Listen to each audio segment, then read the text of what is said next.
Hello everyone, स्वागत है आप लोग का हमारा न्यूज़ में।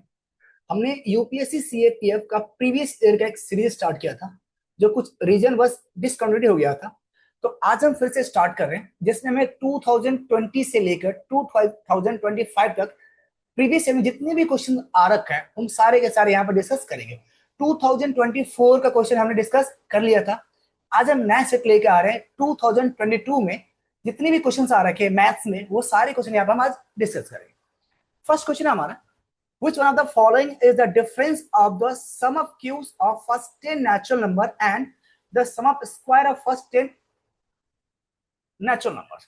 क्वेश्चन बोल रहा है कि फर्स्ट 10 का क्यूब का सम और फर्स्ट 10 का स्क्वायर का सम का डिफरेंस में फाइंड करना है। सबसे पहले बात करेंगे तो हमारा नेचुरल नंबर क्या होता है। वह नंबर जो 1 से स्टार्ट है वो हमारा क्या होता है, नेचुरल नंबर होता है। 1 2 3 4 5 6 7 8 9 10 ये हमारा क्या हो जाएगा, नेचुरल नंबर होता है। अगर होल नंबर की बात करेंगे तो 0 से स्टार्ट होता है। 0 1 2 3 4 5 6 हमारा क्या होता है, होल नंबर होता है। अगर इवन नंबर की बात करोगे तो वो नंबर जो 2 से डिविजिबल है वो हमारा क्या होता है, इवन नंबर होता है। 2 4 6 8 वन नंबर जो 2 से डिविजिबल ना हो वो हमारा क्या होता है, ऑड नंबर होता है। प्राइम नंबर क्या होता है, तो वह नंबर जिसका दो फैक्टर हो, एक वन और दूसरा इटसेल्फ, एक वन और दूसरा इटसेल्फ। सबसे छोटा प्राइम नंबर क्या होता है, 2 होता है, जो one and only even number होता है। फिर 3 5 7 11 13 17 ये हमारा क्या होता है, प्राइम नंबर होता है। तो क्वेश्चन बोला हमें नेचुरल नंबर का। तो क्वेश्चन कहना ये चाह रहा है कि वन का क्यूब प्लस 2 का क्यूब प्लस 3 का क्यूब से लेकर आपका 10 का क्यूब तक का अगर आप सम निकालो, और 1 का स्क्वायर प्लस 2 का स्क्वायर प्लस 3 का स्क्वायर से लेकर अगर आप 10 का स्क्वायर तक का सम निकालो, तो इसका डिफरेंस क्या होगा, इसका डिफरेंस क्या होगा ये पूछ रहा है। ठीक है, तो देखो इसके लिए हमें दो फॉर्मूले आना चाहिए। अगर सम ऑफ फर्स्ट एन नंबर का, यहाँ पे तीन फॉर्मूले आपको जानना चाहिए, पता होना चाहिए। बस इस क्वेश्चन के लिए केवल दो है, बट आप समझ लो यहाँ पे अगर 1 प्लस 2 प्लस 3 प्लस एन तक का जोड़ो, अगर ऐड करोगे, sum of first n natural number, sum of first n natural number प्राकृतिक संख्या, प्रथम एन प्राकृतिक संख्याओं का योग क्या होता है, तो ये हमारा होता है n into n plus one by two. ये क्या होता है, sum of first n natural number. अगर आपको ये निकालना हो 1 का स्क्वायर प्लस 2 का स्क्वायर प्लस 3 का स्क्वायर से लेके एन का स्क्वायर, तो इसका फॉर्मूला होता है n n plus one and 2n plus one upon में 6।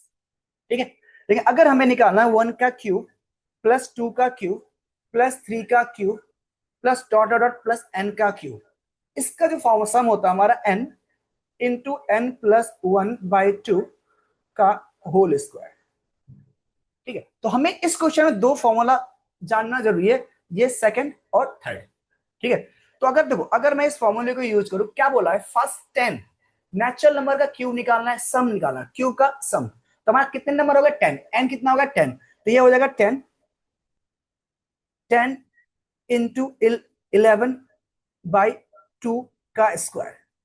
ये तो होगा हमारा फर्स्ट 10 नेचुरल नंबर का क्यूब, अगर स्क्वायर में निकालू, एन हमारा कितना हो जाएगा 10, तो 10 इंटू 11 अपॉन 2 का क्यूब हो जाएगा हमारा इस फॉर्मूले से। ठीक है, 2 5 जा 10, ये हमारा हो गया 55 का स्क्वायर। 55 का स्क्वायर अगर मैं क्यूब का सम निकालू, फर्स्ट 10 का क्यूब का सम निकालू, तो ये क्या है 55 का स्क्वायर। अगर किसी भी नंबर का लास्ट में 5 है तो उसका स्क्वायर कैसे निकालते हैं, तो याद रखना 5 का स्क्वायर 25, और 5 से नेक्स्ट नंबर क्या है 6, 6 5 जा 30, तो इसका जो स्क्वायर होगा वो हमारा हो जाएगा 30 इंटू 35।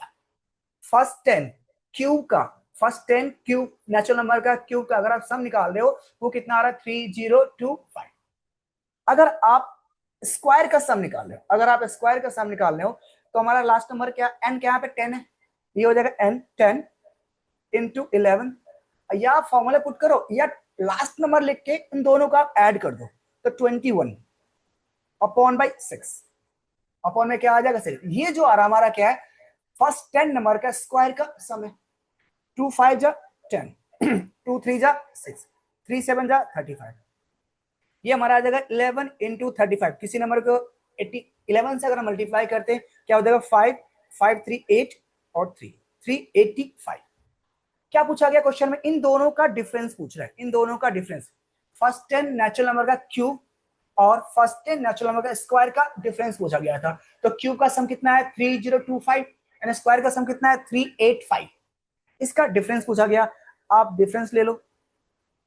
5 से 5 के 0, 5 से 5 के 0 हमारा, अब ये हमारा आ जाएगा 4 एंड 6 2640। बी हमारा क्या हो जाएगा आंसर। ठीक है, देखो एक क्वेश्चन आपका 10 से 15 सेकंड का क्वेश्चन था ये, चूंकि मुझे आपको समझाना कि क्या हो रहा है नहीं हो रहा है, कैसे एक्सप्लेन मुझे सारे क्वेश्चन यहाँ पे करना था। अगर सीधा यहाँ पे अगर मुझे क्वेश्चन में करना तो मैं सीधा ये करता और ये करता और आंसर निकाला था। आपको 3 फॉर्मूले पता होना चाहिए। One first n natural number का सम क्या होता है, n into n plus one by two. अगर स्क्वायर का सम क्या होता है, n n plus one n two n plus one by six. N cube का सम क्या होता है, n n plus one by two का होल स्क्वायर। तो हमारा फर्स्ट क्वेश्चन का जो आंसर था वो क्या था, बी इज करेक्ट आंसर। बहुत ही आसान से क्वेश्चन पूछा गया था। नेक्स्ट क्वेश्चन हमारा, a person buy an item from a shop for which the shopkeeper offer a discount of 10% on the mark price. The person pay using an e wallet which gives 10% cashback. Which one of the following is the value of effective discount. तो question बोल रहा है simple कि एक आदमी है जो एक दुकान से कुछ अपना सामान खरीद रहा है, उस पे उसे 10% का डिस्काउंट मिल रहा है। अब डिस्काउंट के बाद उसने जो पे कर रहा है वो ई वैलेट से पे कर रहा है, जिससे उसे 10% क्या मिल रहा है, कैशबैक मिल रहा है। तो उसे एक्चुअल में कितने परसेंट का डिस्काउंट मिल गया, ये क्वेश्चन पूछ रहा है। देखो बहुत ही आसान क्वेश्चन है। अगर मैं बोलूं, मान लो कि एमपी हमारा कितना है 100 है। अगर हमारा एमपी 100 है, ठीक है, मार्क पास कितना था 100 था।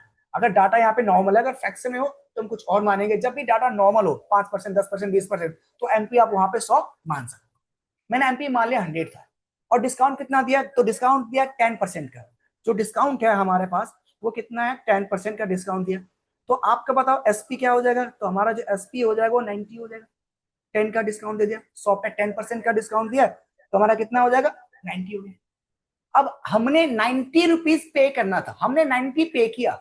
जैसे 90 पे किया तो जितना हमने पे किया उसका 10% क्या मिल गया, हमें कैशबैक मिल गया। तो हमें कितने कैशबैक मिल गया, 9 रुपीज का कैशबैक मिल गया। ठीक है, तो हमें जो डिस्काउंट कितने का मिल गया होगा, तो 100 में खरीदा और हमें 10% का हमें डिस्काउंट मिल गया था।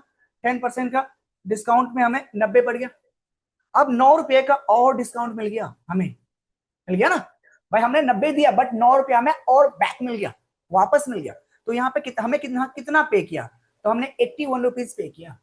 तो जो मार्क प्राइस था हमारा पास, जो मार्क प्राइस था वो 100 रुपये था और हमने एक्चुअल पे कितना किया, हमने जो पे किया वो 81 में किया। तो टोटल डिस्काउंट हमें कितने का मिल गया, तो टोटल जो डिस्काउंट मिला है वो 19 रुपीज का डिस्काउंट मिला है। और चूंकि एमपी 100 है, 19 रुपीज का डिस्काउंट मिला है तो 19% हमें टोटल डिस्काउंट मिल गया। अच्छा क्वेश्चन है, बहुत ही आसान सा क्वेश्चन। नेक्स्ट क्वेश्चन हमारा, a solid spherical ball made of iron is melted and two new balls are made whose diameter are in the ratio 1:2. The ratio of the volume of the smaller new ball to the original ball is। देखो एक ball है, यहां समझ, एक ball spare है, इसको दो टुकड़ों में पिघला के दो बॉल बनाया गया है। एक छोटा है और एक उससे क्या हमारा बड़ा बॉल है। इसका जो डायमीटर का रेशियो है, डायमीटर का जो रेशियो है ना हमारा, वो 1:2 है। ठीक है, अब देखो इसको पिघला के बाकी दो बनाया गया, तो मैं से आता इन दोनों छोटे वाले को जो वॉल्यूम होगा वो वॉल्यूम इस बड़ी वाले वॉल्यूम के क्या होगा, बराबर होगा, क्योंकि हम इसी को पिघला के बाकी दो स्पेयर हम बना रहे हैं। क्लियर, तो डायमीटर का रेशियो 1:2 है और जो रेडियस होगा, डायमीटर का आधा हमारा क्या होता है, रेशियो रेडियस होता है। तो डायमीटर का हाफ हमारा क्या हो जाएगा, रेडियस हो जाएगा। बट यहाँ पे देखो, जब अगर मैं हाफ कर रहा हूं ना, तो यहाँ 1:2 का रेशियो में, तो यहाँ पे क्या हो जा रहा है कि रेशियो जो रेडियस हमारा आ रहा है वो फ्रैक्शन में आ जाएगा। चूंकि ये रेशियो है तो आप डायमीटर को अपनी तरीके से चेंज कर सकते हो, क्योंकि फ्रैक्शन में हमें जो रेडियस है वो ना आए। तो इस डायमीटर को आप कह सकते हो कि 2 और 4 है। डायमीटर का रेशियो क्या है, 2 और 4 है। तो रेडियस क्या हो जाएगा, रेडियस 1 और 2 हो जाएगा। तो हमारा रेडियस क्या हो जाएगा, 1 और 2 हो जाएगा। क्लियर, अब देखो छोटे वाला जो स्फेयर है उसका अब वॉल्यूम क्या होता है, किसी भी स्फेयर का वॉल्यूम होता है 4/3 पाई आर। क्या होता है 4/3 पाई आर क्यू हमारा क्या होता है, वॉल्यूम होता है। तो बाकी ये जो दोनों स्फीयर है उसका वॉल्यूम का सम क्या आना चाहिए, जो बड़ी वाली वॉल्यूम का सम आना चाहिए। Clear.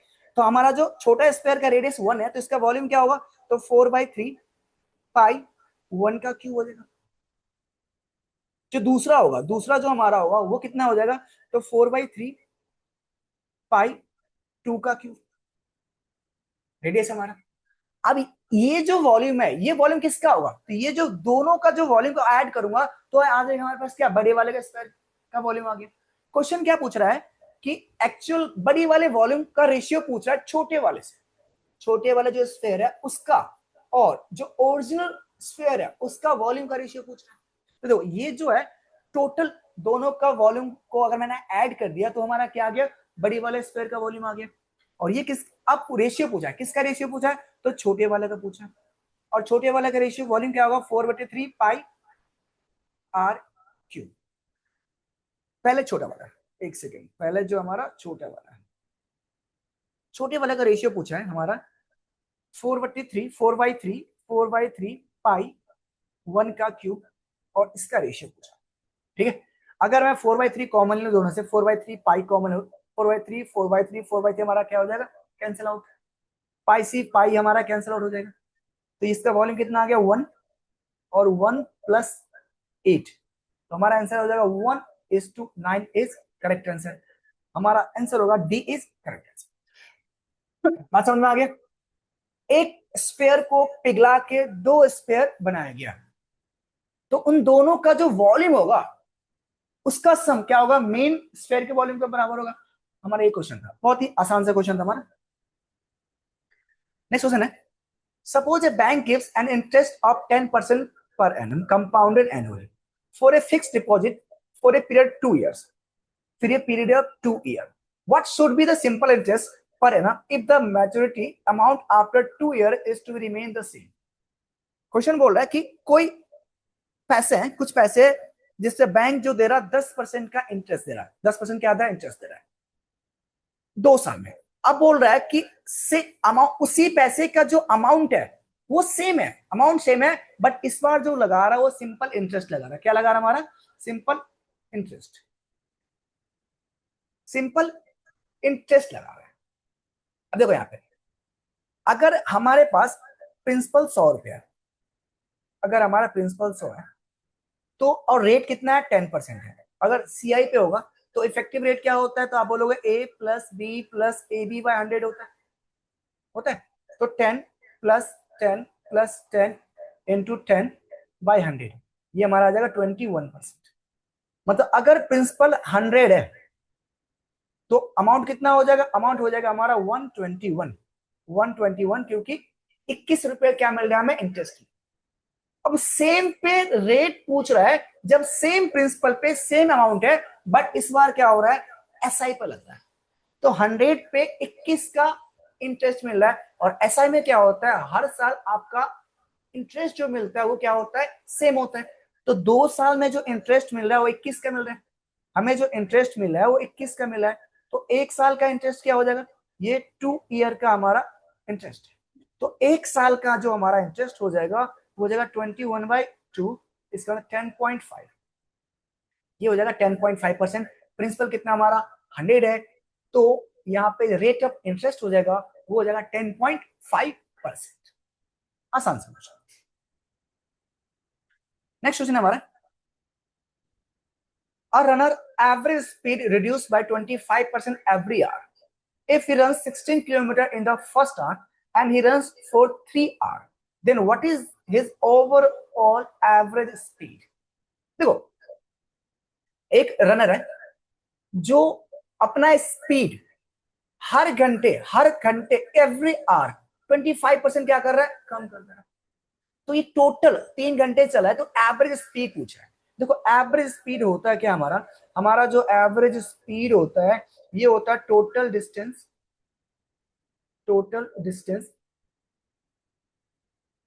Upon total time, total distance upon total time, हमारा क्या होता है, एवरेज स्पीड होता है। क्लियर।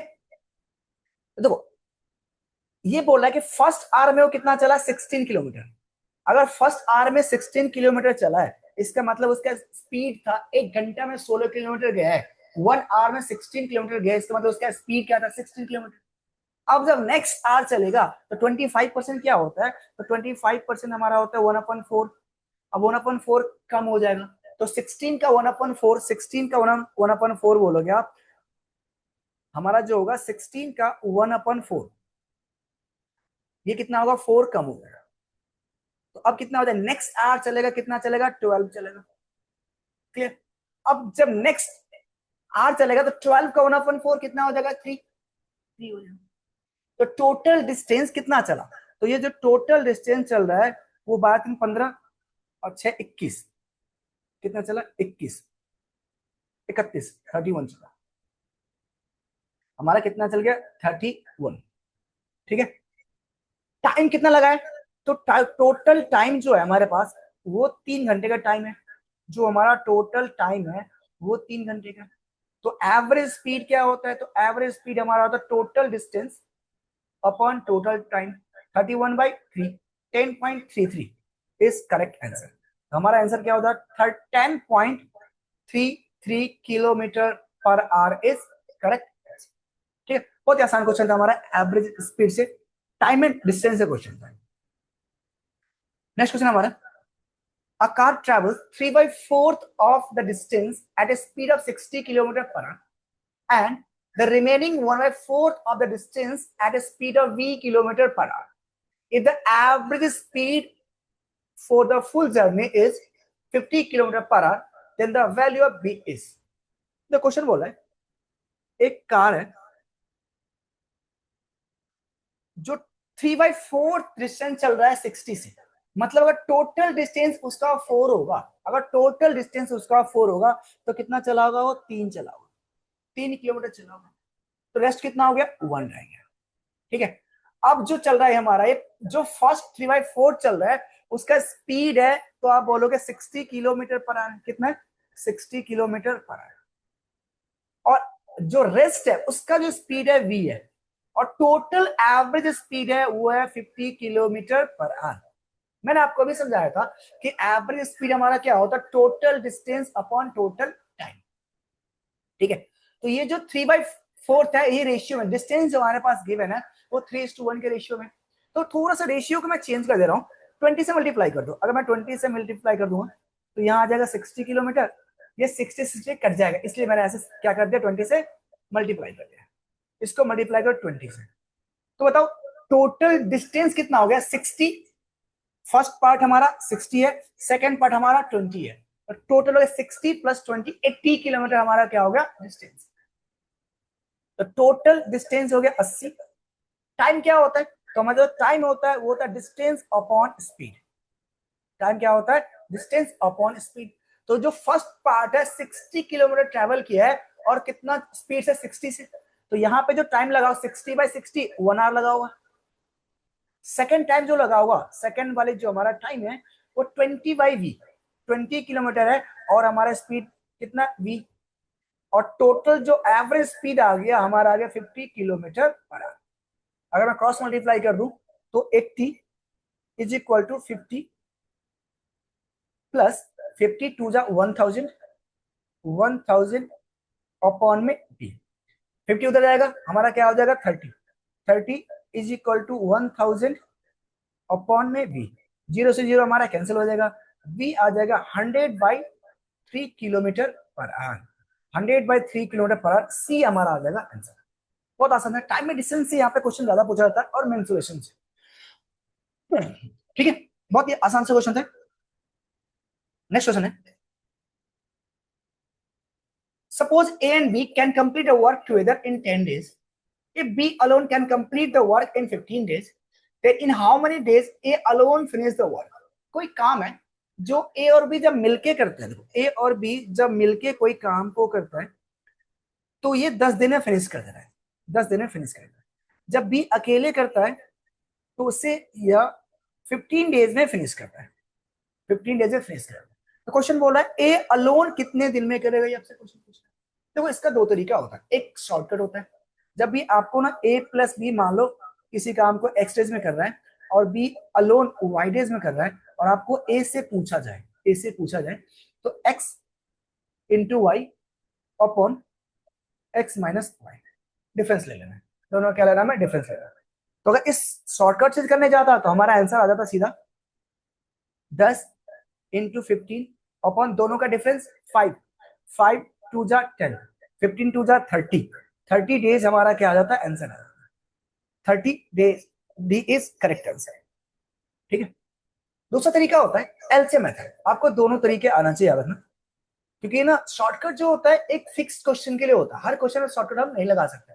क्वेश्चन ऐसा कोई इतना दिन करा, कोई छोड़ के जा रहा है, कोई और बंदे आ रहे हैं, तो वहां पे एक प्रॉपर वे हमें पता होना चाहिए।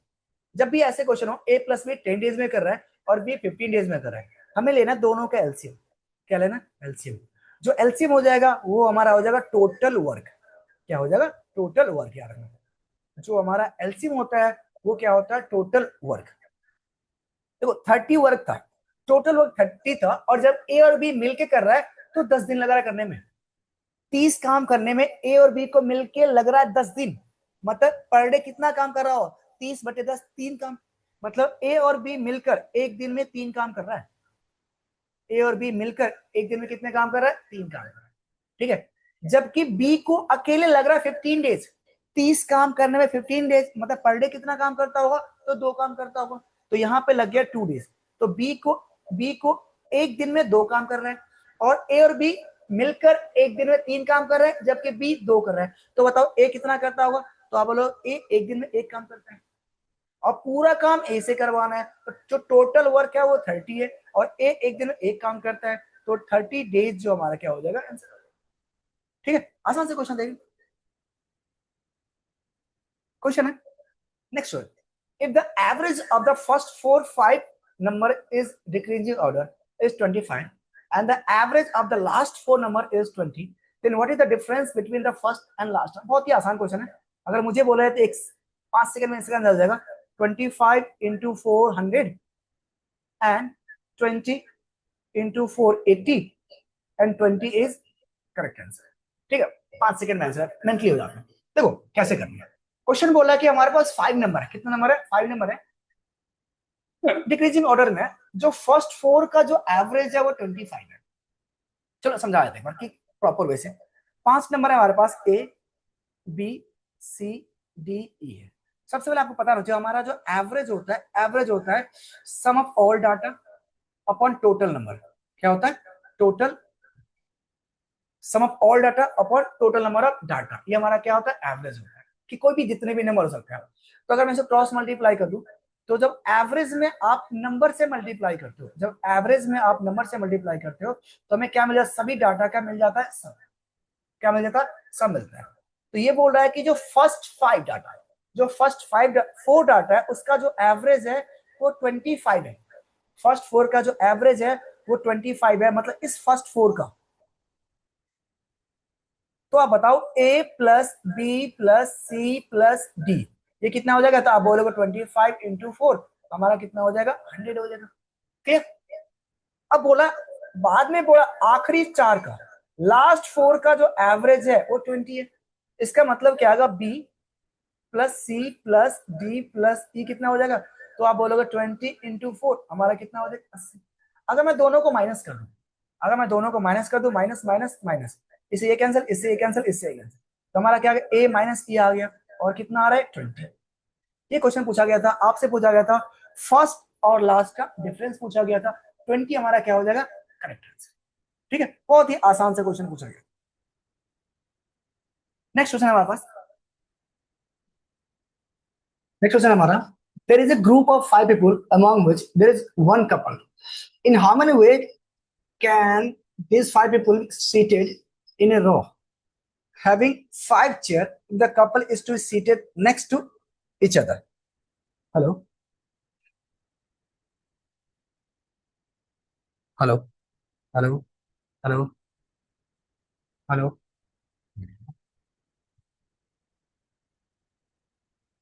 Next question हमारा, there is a group of 5 people among which there is one couple. In how many ways can these 5 people be seated in a row having 5 chairs if the couple is to be seated next to each other? ये question हमारा permutation and combination है, जिसमें permutation है 5 लोगों का एक group है जिसमें एक हस्बैंड एंड वाइफ है और 5 सीट है। यहाँ पे हम इसको कितनी तरीके से बिठा सकते हैं कि हस्बैंड और वाइफ जो हमेशा साथ में बैठे। क्वेश्चन क्या बोल रहा है, 5 चेयर है और 5 लोगों का एक ग्रुप है, इस ग्रुप में एक हस्बैंड वाइफ का पेयर है। इन सबको कितने तरीके से बिठाएंगे कि हस्बैंड और वाइफ में से क्या हो, साथ में बैठे। देखो थोड़ा सा समझ आ जाता है फैक्टोरियल क्या होता है, क्योंकि हमें इसे फैक्टोरियल यूज करना है। अगर कहीं भी लिखा हुआ है 5 फैक्टोरियल, इसका मतलब होता है 5 इंटू 4 इंटू 3 इंटू 2 इंटू 1। कहीं भी लिखा हुआ है 7 फैक्टोरियल, इसका मतलब होता है 7 इंटू 6 इंटू 5 इंटू 1। कहीं लिखा हुआ है 10 फैक्टोरियल, इसका मतलब क्या होता है हमारा 10 इंटू 9 से लेकर 1 तक की मल्टीप्लाई। तो हमारा फैक्टोरियल क्या होता है, अगर 10 फैक्टोरियल 10 से लेकर 10 9 8 7 से लेकर 1 तक की मल्टीप्लाई। अगर कहीं भी लिखा है 6 फैक्टोरियल, इसका मतलब क्या होता है 6 5 4 3 2 से लेकर 1 तक की मल्टीप्लाई। ठीक है, तो जब भी आप परम्यूटेशन कॉम्बिनेशन पढ़ते हैं तो वहां पे फैक्टोरियल यूज होता है जिसे हम क्वेश्चन करते हैं। दो, अगर हमारे पास ना 5 सीट है, 1 2 3 4 5 सीट है और किसी भी तरीके के कोई किसी को भी बिठाना है तो कितने तरीके से बैठ सकता है, तो इसका जो आंसर होता है 5 फैक्टोरियल होता है। क्या होता है 5 फैक्टोरियल। बट इस क्वेश्चन में क्या कंडीशन है, ये जो 5 लोग है ना, इस 5 लोग में 1 पेयर है जो हमेशा साथ में बैठेगा। तो जब भी ऐसे क्वेश्चन हो जैसे 1 2 3 4 और 5 चेयर है, हमें ऐसे में जब भी हस्बैंड वाइफ को साथ बिठाना है तो इसको में नंबर ऑफ 1 काउंट करना है। अगर जैसे आप एक को अरेंज करोगे तो दूसरा अपने आप क्या हो जाएगा, हमारा अरेंज हो जाएगा। तो इन दो को हमें करना है कि इन दो को मानना है एक है। कितना एक है, तो 1 2 3 और ये दोनों क्या होगा, एक होगा, दोनों को हमें एक काउंट करना है। तो हमारा क्या हो जाएगा आंसर 4 फैक्टोरियल। क्या हो जाएगा आंसर हमारा 4 फैक्टोरियल। बट याद रखना ये जो दो है, ये जरूरी नहीं कि एक ही तरीके से बैठे, इसके आपस में सीट अदला बदली भी तो हो सकता है। साथ बिठाना ये जरूरी नहीं कि हमेशा लेफ्ट में या राइट में। तो इसको अगेन हम अरेंज कर सकते हैं कितने तरीके से, 2 फैक्टोरियल से। तो हमारा आंसर क्या हो जाएगा 4 इंटू 2 इंटू 1 4 3 जा 12 12 2 जा 24 2 जा 48। तो हमारा जो आंसर आ जाएगा वो क्या हो जाएगा 48 तरीके से बैठ सकता है। आपका सीएपीएफ का एग्जाम में परम्यूटेशन कॉम्बिनेशन से एक क्वेश्चन हर साल देखने को मिलता है। ठीक है, नेक्स्ट क्वेश्चन हमारा, two friends 10 kilometre apart start running towards each other at speed of 10 kilometre per hour and 14 kilometre per hour respectively. After how much time will they meet each other. दो दोस्त हैं जो एक दूसरे से 10 kilometre दूर पर है, एक दूसरे की तरफ चलना शुरू करता है 10 किलोमीटर प्रति घंटा और 14 किलोमीटर प्रति घंटा की चाल से। ये जो क्वेश्चन है हमारा वो है टाइम एंड डिस्टेंस का रिलेटिव स्पीड से क्वेश्चन है। जब भी कोई भी दो ऑब्जेक्ट, चाहे वो दो बसेज हो सकता है, दो ट्रेन हो सकता है, दो व्यक्ति हो सकते हैं, जब एक दूसरे की तरफ आता है या अपोजिट डायरेक्शन में आता है तो स्पीड क्या होता है, दोनों का जुड़ जाता है। जैसे आपने देखा होगा कि आप बाइक से जा रहे हो, आपका स्पीड 50 है, उधर से कोई बाइक से जा रहा है उसका स्पीड 80 है, तो आपको लगे बहुत तेज जा रहा है क्योंकि आपको एक्चुअल में वो 130 से दिखाई दे रहा होगा, तो आपका 50 है उसका 80 है। ठीक है, यहाँ देखो, यहाँ पे लगेगा हमारा रिलेटिव स्पीड, दो जगह मान लो ए और बी है, इसके बीच का जो डिस्टेंस है वो है 10 किलोमीटर और ए से जो जा रहा है इधर की और उसका स्पीड है 10 किलोमीटर पर आवर और जो बी से ए की तरफ जा रहा है उसका स्पीड है 14 किलोमीटर पर आवर। ठीक है, एक दूसरी तरफ आ रहा है तो स्पीड क्या हो जाएगा, हमारा जुड़ जाएगा। तो जो हमारा स्पीड हो जाएगा वो 24 किलोमीटर पर आवर हो जाएगा और डिस्टेंस हमारा कितना है 10 किलोमीटर है। तो टाइम क्या होगा, डिस्टेंस अपॉन में स्पीड। टाइम क्या होगा हमारा, डिस्टेंस अपॉन में स्पीड। डिस्टेंस कितना हमारे पास 10 और स्पीड कितना है 24। 2 5 जा 10, 2 12 जा 24। आंसर में मिनट में देना है इसलिए मैं 60 से मल्टीप्लाई कर देंगे।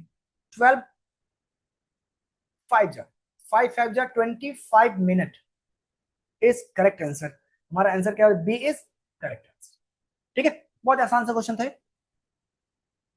नेक्स्ट क्वेश्चन हमारा, अ coin is tossed 3 times the probability of getting exactly 2 head is. देखो ये क्वेश्चन यहां पे बता दूं कि आपका सीएफए के एग्जाम में हर साल एक क्वेश्चन प्रोबेबिलिटी से देखने को मिलता है। जरूर से जाना, बहुत ही आसान से क्वेश्चन पूछा जाता है यहाँ से। देखो हमारा प्रोबेबिलिटी होता क्या है, हमारा प्रोबेबिलिटी होता है n E by n S. Probability हमारा क्या होता है, n E by n S. अब बोलोगे एन ई क्या होता है और एन एस क्या होता है। एन एस क्या होता है, total number of outcome. Total number outcome जो होता है वो हमारा एनएस होता है, और जिस चीज के बारे में बात कर रहे हैं वो होता है हमारा इवेंट। जैसे आपने एक डाइस को थ्रो किया, जब आपने डाइस को थ्रो किया तो आपको क्या मिलेगा, या तो 1 आएगा, या तो 2 आएगा, या तो 3 आएगा, या तो 4 आएगा, या तो 5 आएगा, या तो 6 आएगा। टोटल कितने आ सकता है, 6 आ सकता है। तो ये होता है हमारा sample space. Total NS, total जो आउटकम होता है, टोटल आउटकम बोलते हैं सैंपल स्पेस, और ये होता है कितने हमारा आ सकता है। इवेंट क्या होता है, एनी क्या होता है हमारा, हम जिसके बारे में बात कर रहे हैं। जैसे मान लो कि आपने एक डाइस को थ्रो किया और बोलेगा कि भाई इवन आने की पॉसिबिलिटी क्या है, तो इवन क्या क्या आ सकता है, 2 4 6। अगर आपको बोला कि प्राइम नंबर आने की पॉसिबिलिटी क्या है, तो 2 3 5 3 है। तो जिसके बारे में हम बात कर रहे हैं वो हमारा क्या होता है, नंबर इवेंट होता है, और कितने आ रहा है वो हमारा क्या होता है, नंबर होता है। तो देखो, और एक चीज, अगर आप कॉइन को टॉस कर रहे हो, अब एक कॉइन को 3 बार टॉस किया गया तो कितने आएगा, तो अगर आप काउंट करने जाओगे ऐसे तो आपको समय लग जाएगा। एच एच, या तो हेड हेड आएगा, या तो टेल टेल टेल आएगा, या तो टेल हेड टेल आएगा, ऐसे निकालना होगा। देखो, अगर हम एक कॉइन को टॉस कर रहे हैं तो कितने आउटकम होगा, कितने एनएस क्या होगा हमारा, तो हमारा जो एनएस होता है, तो अगर हम काउंट कर रहे हैं किसको, कॉइन को टॉस कर रहे हैं, तो होता है 2 की पावर एन। एन होता है कितनी बार आपने टॉस किया, कितनी बार किया आपने टॉस किया, 3 बार किया है, तो ये हमारा हो जाएगा 2 टू दी पावर 3, और ये हमारा आ जाएगा 8। 8 क्या आ जाएगा हमारा, head head head tail tail, अब करोगे तो समय लग जाएगा, तो कोई हो सकता है कोई मिस हो जाए। तो 2 टू दी पावर 3, एक टोटल जो आउटकम आएगा वो कितना आ जाएगा, 3 आएगा। तो सैंपल स्पेस क्या हो जाएगा हमारा, टोटल 8 हो जाएगा। हम बात किस कर रहे हैं, एग्जैक्टली 2 हेड आने की, एग्जैक्टली 2 हेड आने की हम बात कर रहे हैं। तो क्या क्या हो सकता है, देखो, या तो हेड हेड टेल होगा, या तो हेड टेल हेड होगा, या तो टेल हेड और हेड होगा, ये हो सकता है। और टोटल इवेंट कितना हो सकता है, 3 हो सकता है। क्या पूछा, probability n E by n S होता है हमारा, क्या होता है, n E by n S. N कितना है 3 और एन एस कितना 8, 3/8 इज करेक्ट आंसर। बी हमारा क्या था, करेक्ट आंसर। बहुत ही आसान क्वेश्चन। नेक्स्ट क्वेश्चन हमारा, a test consists of 25 MCQs. Each correct answer gives 4 marks and incorrect answer gives -1 marks. If a candidate scored 74 marks, then how many questions were left unattempted? देखो, अगर यहाँ पे दो तरीके होते हैं क्वेश्चन करने का। अगर सारे के सारे कंप्लीट किया होता तो सीधा हम आंसर निकाल सकते हैं। यहाँ पे जब अनअटेम्प्टेड क्वेश्चन गिवन हो तो ऑलवेज यूज ऑप्शन, ऑप्शन से करोगे तो ज्यादा आसान होता है। ठीक है, अगर कुछ क्वेश्चन छोड़ के आ रखा है, एक टेस्ट है जिसमें टोटल नंबर ऑफ क्वेश्चन कितना 25 है, एक सही मार्क्स के लिए आपको 4 मार्क्स दिया जा रहा है, और एक गलती गलत के लिए 1 मार्क्स आपको काटा जा रहा है। अब एक स्टूडेंट को 74 मार्क्स मिले, तो उसने कितने क्वेश्चन छोड़ के आया, कितना अनअटेम्प्ट किया है, ये क्वेश्चन बोल रहे हैं। अब देखो, अब सबसे पहले आपको यहां समझना है कि एक गलत पे कितने मार्क्स कट रहे हैं। तो देखो, एक गलत करते हो ना आप, तो आपको टोटल मार्क्स यहाँ तो -1 लिखा हुआ, बट कितना कटता कितना है, 5 कटेगा।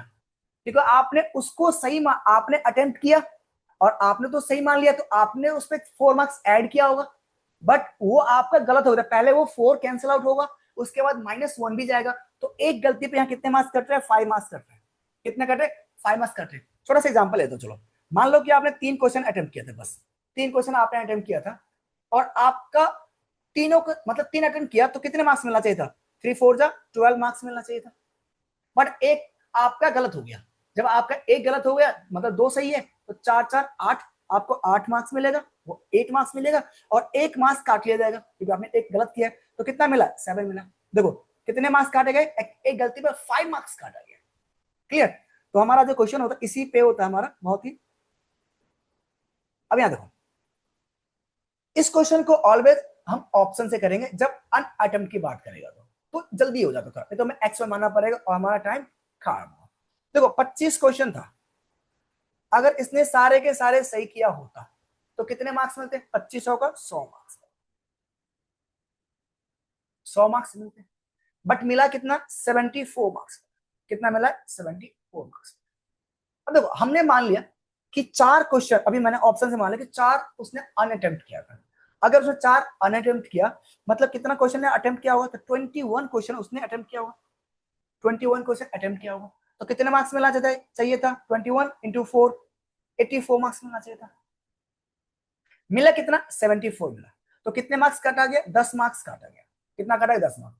तो ये एक्चुअली ये आंसर 10 मार्क्स हमारा आ चुका है। हमारा जो आंसर आएगा ना वो 5 के मल्टीपल में होना चाहिए। जो डिफरेंस आएगा, जो मार्क्स काटा गया है वो 5 के मल्टीपल में है, तो हमारा आंसर सही है। क्योंकि देखो एक गलती पे 5 मार्क्स कट किया गया, तो 2 गलती पे 10 काटेगा, 3 गलती पे 15 कट करेगा। तो यहाँ पे जो मार्क्स काटा गया वो कितना काटा गया, 10 काटा गया, जो 5 का मल्टीपल है, मतलब ये सही है। तो एक और देखते हैं, इसी में देखते हैं। मान लो कि हम मान लेते हैं कि बी आंसर सही, 3 आंसर सही था, कि उसने 3 क्वेश्चन को अनअटेम्प्ट किया, 3 क्वेश्चन से ट्राई किया नहीं।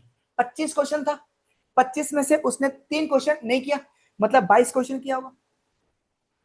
22 क्वेश्चन किया होगा, एक के लिए कितना सही मार्क्स मिलता है, 4 मार्क्स मिलता है, तो उसे 88 मार्क्स मिलना चाहिए था, बट मिला कितना, 74 मार्क्स मिला।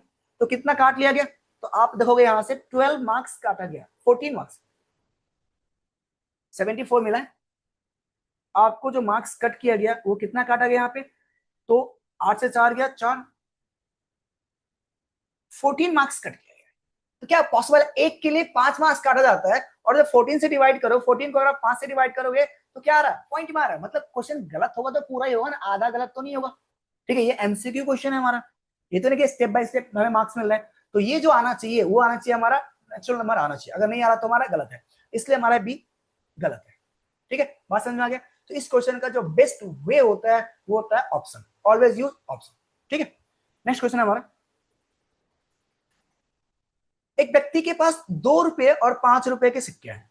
एक व्यक्ति है जिसके पास 2 रुपए और 5 रुपए के सिक्के हैं, जो टोटल सिक्के हैं ना वो 100 है। ठीक है, टोटल सिक्का कितना, 100 है, और इन सारे को पैसे को जो मिला दिया जाए तो कितने रुपए बने, 320 रुपए बन रहे हैं। तो पूछ रहा है कि 2 रुपए के सिक्कों की संख्या कितनी है, 2 रुपए के सिक्कों की संख्या कितनी है। ठीक है, या देखो इस क्वेश्चन का भी कई सारा तरीका होता है, लेकिन ऐसे क्वेश्चन का जो बेस्ट वे होता है ना वो तो हमारा एलिगेशन। क्या होता है, एलिगेशन मेथड इस क्वेश्चन का सबसे बढ़िया होता है। देखो 2 रुपए के और 5 रुपए के सिक्के हैं, टोटल सिक्का कितना, 100 है। तो एक बार मान लो कि सारे के सारे सिक्के 2 रुपए की है, सारे के सारे सिक्के 2 रुपए की है, तो कितने रुपए हो जाएंगे, 200 रुपए हो जाएंगे। एक बार मान लो सारे के सारे सिक्के 5 रुपए के, तो कितने हो जाएंगे, 500 रुपए हो जाएंगे। सारे के सारे सिक्के 2 रुपए की तो 200 हो जाएगी, सारे के सारे सिक्के 100 रुपए की तो 500 रुपए हो जाएंगे। बट दोनों मिला के एक्चुअल सिक्का कितना हो रहा है, 320 हो रहा है। कितना हो रहा है, 320। तो यहाँ पे डिफरेंस कितना है, हम क्या करते हैं, यहाँ पे डिफरेंस, यहाँ पे डिफरेंस कितना हो जाएगा, 120 की, और यहाँ पे डिफरेंस कितना हो जाएगा, 180 की। अगर मैं रेशियो निकालूं तो आ जाएगा 6 3 जा 18 और 6 2 जा 12। तो यहाँ पे जो दोनों सिक्कों की जो रेशियो है वो किस रेशियो में, 3:2 के रेशियो में। किसमें, 3:2 के रेशियो में। अगर 2 रुपए के 3 सिक्के तो 5 रुपए के 2 सिक्के। टोटल सिक्के कितने यहाँ पे, तो टोटल सिक्के यहाँ पे 5 है। कितना है, 5, और क्वेश्चन में कितना है, 100। तो 5 यूनिट बराबर कितना है, 100। तो 1 यूनिट कितना हो जाएगा, 20। क्या पूछा गया, 2 रुपए के सिक्के कितने हैं, तो बताओ 3 है, तो 3 यूनिट बराबर कितना हो जाएगा, 60, और 60 is C is correct answer. ठीक है, बहुत ही आसान सा क्वेश्चन है। नेक्स्ट क्वेश्चन है हमारा, क्वेश्चन बोल रहा है कि एक क्लास है, 100 बच्चों है, in a group of 100 children, 64 children like to play cricket, 53 children like to play football, and 20 children like to play both cricket and football. How many children do not like to play cricket and football. Question बोला कि एक 100 बच्चों का group है जिसमें 64 बच्चे, 64 बच्चे को क्रिकेट खेलना पसंद है, 53 बच्चे को फुटबॉल खेलना पसंद है, 20 बच्चे ऐसे जिसको दोनों खेल खेलना पसंद है। तो कितने ऐसे बच्चे जिसको ना तो क्रिकेट खेलना पसंद है ना ही तो फुटबॉल खेलना पसंद है। ये क्वेश्चन हमारा वेन डायग्राम का है, बहुत ही आसान से क्वेश्चन। देखो क्रिकेट खेलने वाला, ये जो हमारा क्रिकेट खेलने वाले कितने बच्चे हैं, तो क्रिकेट खेलने वाले जो बच्चा है वो हमारा 64 है। कितना है, 64 है। अब देखो फुटबॉल खेलने वाले कितने बच्चे, तो फुटबॉल खेलने वाले 53 बच्चे। अब देखो दोनों खेलने वाले कितने बच्चे हैं, तो दोनों खेलने वाले जो बच्चा है वो है हमारा 20 बच्चा है। ठीक है, 20 बच्चे ऐसे स्टूडेंट दोनों खेल रहे हैं। अब देखो टोटल 64 बच्चे क्रिकेट खेल रहा है, उसमें 20 बच्चे ऐसे जो फुटबॉल भी खेल रहे हैं। तो बताओ अगर मैं बोलूंगा ओनली क्रिकेट खेलने वाले कितने बच्चे हैं, तो आप बोलोगे 44। अगर मैं बोलूं ओनली फुटबॉल खेलने वाले कितने बच्चे हैं, तो आप बोलोगे कितना, 33। 30, 33 और 20 कितना, 53। देखो यह टोटल कितना हो गया, तो टोटल जो हमारा हो गया 437, और 4 2 6 3 97 हो गया। मतलब 100 में से 97 ऐसे बच्चे हैं जो या तो क्रिकेट खेल रहे हैं या तो फुटबॉल खेल, दोनों खेल रहे हैं। क्वेश्चन क्या बोला गया, दोनों में से ऐसे कितने बच्चे हैं, जो ना तो क्रिकेट खेलता है ना ही तो फुटबॉल खेलता है। तो हमारा आंसर कितना आएगा? तीन। तीन ऐसे बच्चे हैं जो ना तो क्रिकेट खेलता है ना तो फुटबॉल खेलता है। ये हमारा क्या हो गया? क्रिकेट। ठीक है।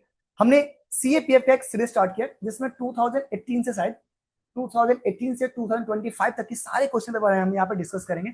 हमने एक डिस्कस कर लिया था, ये हमारा दूसरा है। बाकी कल मिलते हैं, कल नए सीरीज का। ठीक है, ओके, तब तक आप पढ़ते रहो, मेहनत करते रहो। Good luck.